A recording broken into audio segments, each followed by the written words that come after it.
ఈ బిజినెస్ ఏదైనా మీ ఊర్లో ప్రమోషన్ చేయాలంటే అది సుమన్ టీవీతోనే సాధ్యం. ఇప్పుడే సంప్రదించండి.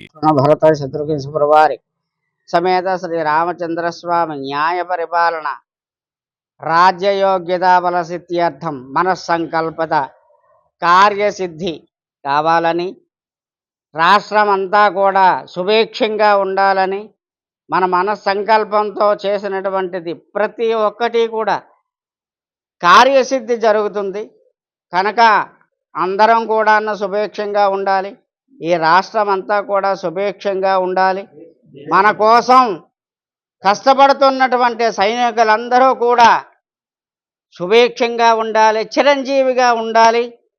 వాళ్ళ మనస్సంకల్పం కార్యసిద్ధి కావాలని మనస్ఫూర్తిగా శ్రీ రామచంద్ర స్వామిని వేడుకుంటున్నాం. ఖచ్చితంగా భగవంతుడు మన యందు ఉంటాడు. ఈ యొక్క మనస్సంకల్పం మన కార్యసిద్ధి ఖచ్చితంగా జరుగుతుందని మనస్ఫూర్తిగా కోరుకుంటూ ఉన్నాం.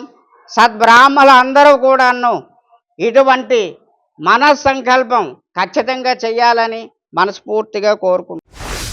మా పార్టీ రాష్ట్ర అధ్యక్షులు శ్రీమతి దగ్గుపాటి పురంధరేశ్వరి గారి సూచనల మేరకు గాజువాక అసెంబ్లీలో 72వ వార్డు పాత కర్ణవాణిపాలెం రామాలయంలో ఏదైతే దేశ సరిహద్దుల్లో దేశం కోసం తమ ప్రాణాలు సైతం ఫనంగా పెట్టి విజయం సాధించడం కోసం, దేశం కోసం మనమంతా సుభిక్షంగా ఉండడం కోసం సైనికులు, త్రివిధ దళాలు, అదేవిధంగా ప్రధానమంత్రి నరేంద్ర మోదీ గారు, అదేవిధంగా హోంశాఖ మంత్రివర్యులు అందరూ కూడా మన విజయం సాధించాలని కోరుకుంటూ నిరంతరం మరి వాళ్ళు నిద్రలేని రాత్రులు ఎన్నో గడుపుతూ మనమంతా బాగుండాలన్న ఉద్దేశంతో వారు అక్కడ పాకిస్తాన్తో సరిహద్దుల్లో ఎంతోమంది మరి వాళ్ళ ప్రాణాలు తెగించి యుద్ధం చేస్తున్నారు. అందులో విజయం సాధించాలని ఎవరైతే భారతదేశ సరిహద్దుల్లో ప్రజలు కూడా చూస్తున్నాం, ప్రజలపైన కూడా సామాన్య పౌరులపైన కూడా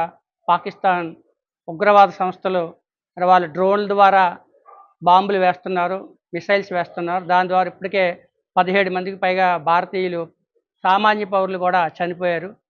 వారు పాకిస్తాన్లో, అదేవిధంగా పాకిస్తాన్ ఆక్రమిత కాశ్మీర్లో మన భారతదేశం తరపు నుంచి ఏదైతే ఉగ్రవాద సంస్థలు ఉన్నాయో 9 ప్రముఖ ఉగ్రవాద సంస్థలను మనం నేలమట్టం చేయడం జరిగింది. అక్కడ పౌరులకు కానీ సైనికుల మీద కానీ మనం ఎటువంటి దాడి చేయలేదు. భారతదేశం శాంతిని కోరుకునే దేశం, సహనంతో ఉండే దేశం. ముందుగా పహల్గామ్లో వాళ్ళ ఉగ్రవాదులు వచ్చి మతం అడిగి హిందూ అని తెలిసిన తర్వాత అత్యంత కిరాతకంగా 25 మంది భారతీయుల్ని, ఒక విదేశీయుడిని కాల్చి చంపేశారు పాయింట్ బ్లాక్లో కనిపెట్టి.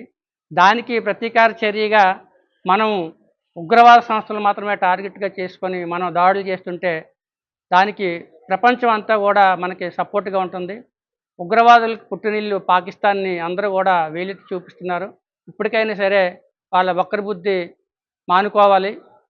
వాళ్ళు వెంటనే క్షమాపణ చెప్పి వాళ్ళు విరమించుకోవాలి. ఈ యొక్క యుద్ధం ప్రకటించకుండానే వాళ్ళు దాడులు చేస్తున్నారు. మరి గతంలోనూ కూడా పాకిస్తాన్ భారత్కి యుద్ధం జరిగినప్పుడు ప్రతిసారి కూడా పాకిస్తాన్ ఓడిపోతూనే ఉంది. ఎందుకంటే ధర్మం, న్యాయం మన వైపు ఉంది. మన ప్రధానమంత్రి శ్రీ నరేంద్ర మోదీ గారు ఒక యోగి.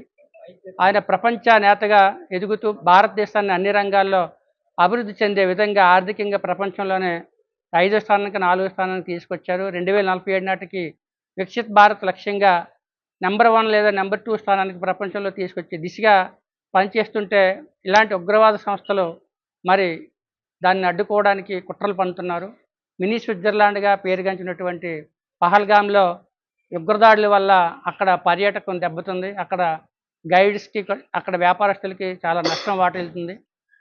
కాబట్టి ఇప్పటికైనా సరే వాళ్ళు బుద్ధి తెచ్చుకోవాలని, పాకిస్తాన్ ఉగ్రవాదులకి బుద్ధి రావాలని కోరుకుంటూ మరి ఈరోజు మా రామాలయంలో పార్టీలకు, ప్రాంతాలకు, కులమతాలకు అతీతంగా పౌరులంతా కలిసి ఈ యొక్క పూజలో పాల్గొని వారి పూజలో విజయం సాధించాలని, అదే ఎవరైతే సైనికులు ఉన్నారో వారు విజయం సాధించాలని, ప్రధానమంత్రి శ్రీ నరేంద్ర మోదీ గారు అందరూ కూడా సుభిక్షంగా ఉండాలని ప్రత్యేక పూజలు నిర్వహించడం జరిగింది. ఆంధ్రప్రదేశ్ రాష్ట్ర బీజేపీ రథసారథి పురంధేశ్వరి గారి ఏదైతే ఆదేశాల ప్రకారం మా గాజువాక నియోజకవర్గ కన్వీనర్ కన్నమరెడ్డి నరసింహరావు గారి ఆధ్వర్యంలో అనేక మంది ఈరోజు మన పాతకన్నవానిపాలెంలో రామాలయంలో పూజా కార్యక్రమం నిర్వహించడం జరిగింది.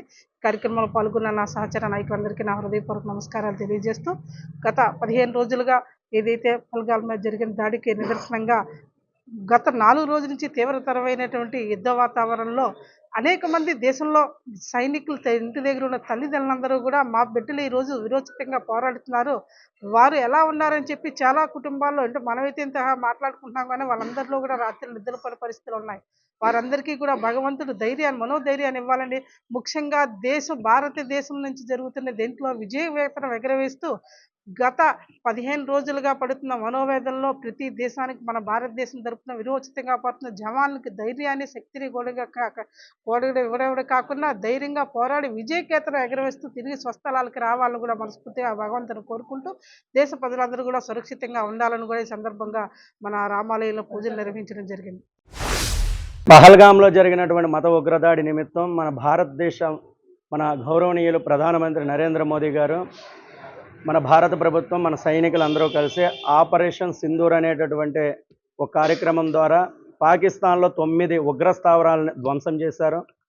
దాంతోనైనా సరే పాకిస్తాన్ బుద్ధి తెచ్చుకుంటుందనే యావత్ భారతదేశంలో ఉన్నటువంటి అందరం ఆశించాం. కానీ దాని వక్రబుద్ధిని మార్చుకోలేకపోతుంది.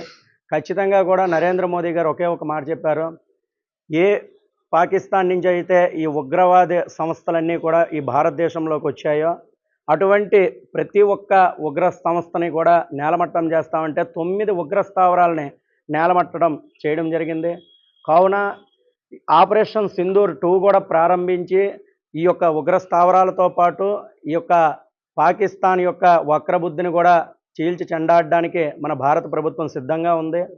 ఈ యొక్క దీని ద్వారా ఏంటనంటే ఈరోజు మన సైనికులకి, మన భారత ప్రభుత్వానికి, మన 140 కోట్ల జనాలకి కూడా అంతా మంచి జరగాలని భారతదేశం నుంచి మన బీజేపీ ఆంధ్రప్రదేశ్లో ప్రతి దేవాలయంలో కూడా పూజలు నిర్వర్తించాలన్నటువంటి ఆశయం ద్వారా ఈరోజు పాతకర్ణవానిపాలెంలో మన కేఎన్ఆర్ గారి ఆధీనంలో భారతీయ జనతా పార్టీ అలాగే హిందూ ధర్మ పరివార సభ్యులందరూ కూడా వచ్చి పూజలు నిర్వర్తించడం జరిగింది.